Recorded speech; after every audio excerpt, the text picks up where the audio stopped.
Hello and welcome to the video series of LFI and RFI.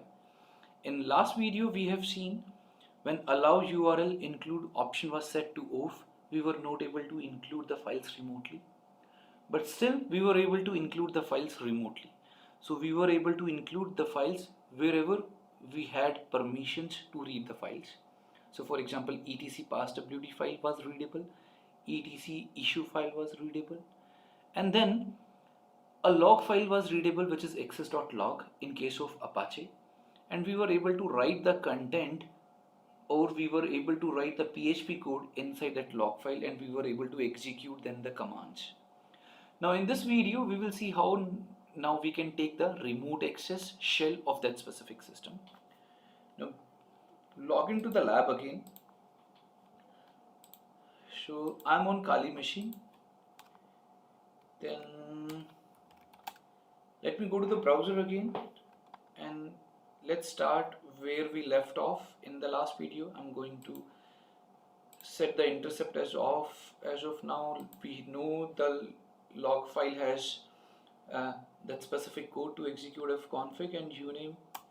And if I start it again, I can see I have this IP config output in the log file. Now, start it again, then try to access the log file, go to burp, replace this code with the PHP echo shell underscore exec. So we will see command line parameter we will define as cmd, close this bracket, close this command, and then PHP code. So we can execute cmd. So cmd will be treated as a variable, and against this variable we can have different parameters, and then shell underscore exec will be used to execute those commands. So click on forward here. Intercept is now set to off. Now ampersand cmd is equal to ls. So let's see if I'm able to execute the commands or not. Yes, so if I have executed ls, I can see contact.html, creditcard.html, lfi.php and lfi1.php. Similarly, if you do netstat minus rn, for example, so we could see the routing information as well here. So I'm able to execute commands now. So now from local file inclusion we have reached to the remote command execution. Now we will take help of remote command execution and try to access the shell of the system. The easiest way is, for example, go to reverse shell cheat sheet, copy this Python script, go to again Kali machine, and that's it. I will have a listener on 1 2 3 4. I don't need to switch on the interception, paste the command and change the IP address here, which is 192.168.100.129. Port number will be 1234. Press enter. I can see code is being executed, and if you see the CLI shell, we should see a reverse shell from that victim machine in few seconds.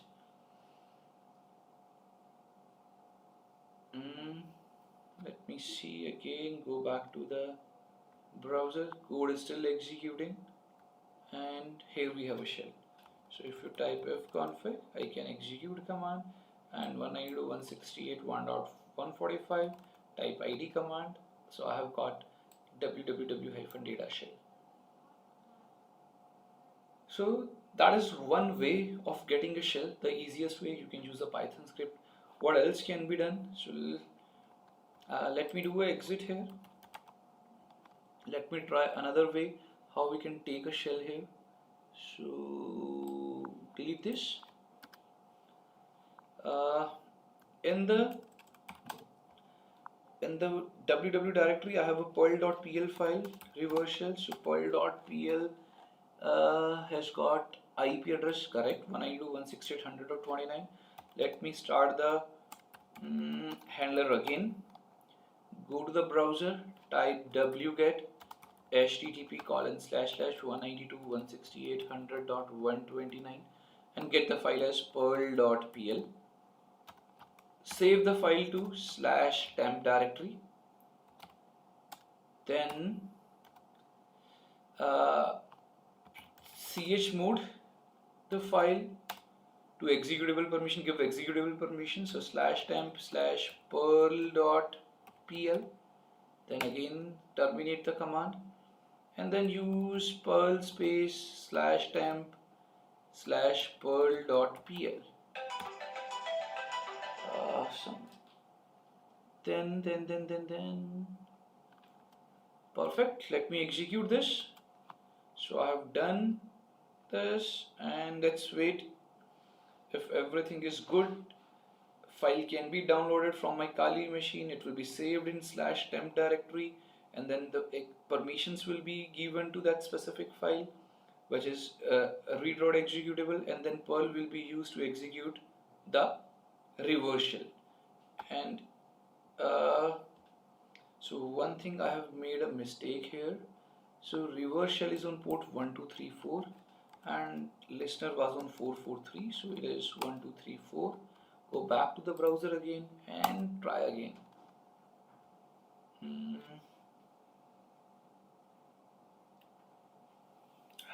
Let's wait and we should see a reversal in a moment.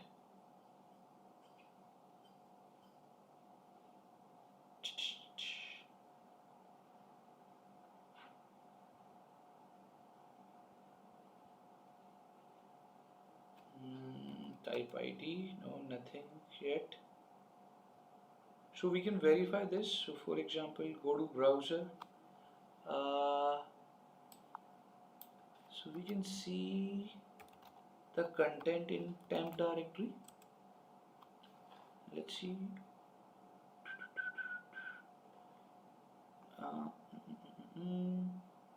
No.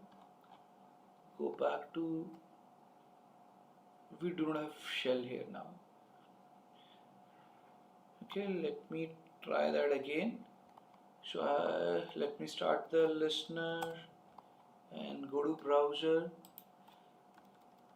Okay, so I want to see I'm in, for example, pwd directory.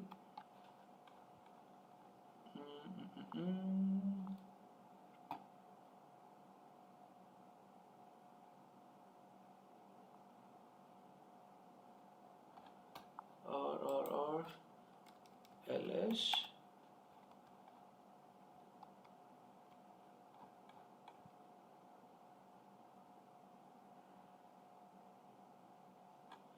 Okay, so what we can do here is,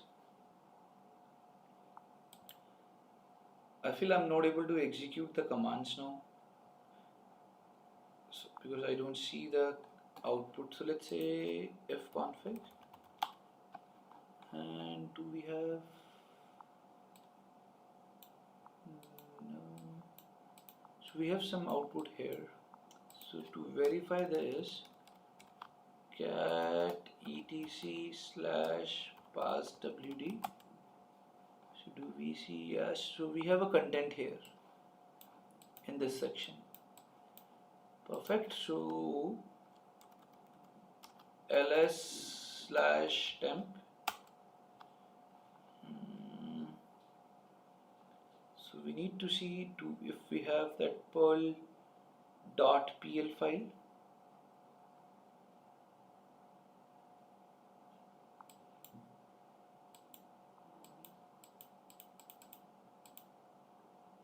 So there are so much logs, it is difficult to identify now. But let's see, let's do a control F, try to search perl. Here we have one log entry that we are trying to get perl.pl. We are trying to save that to /temp, and I I have got the mistake now.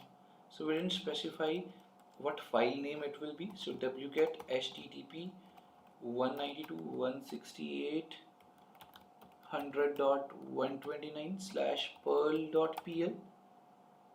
Then output file will be /temp/perl.pl. So last time we didn't specify this. Then terminate the command. Change permission now this time /temp/perl.pl. Again terminate command and use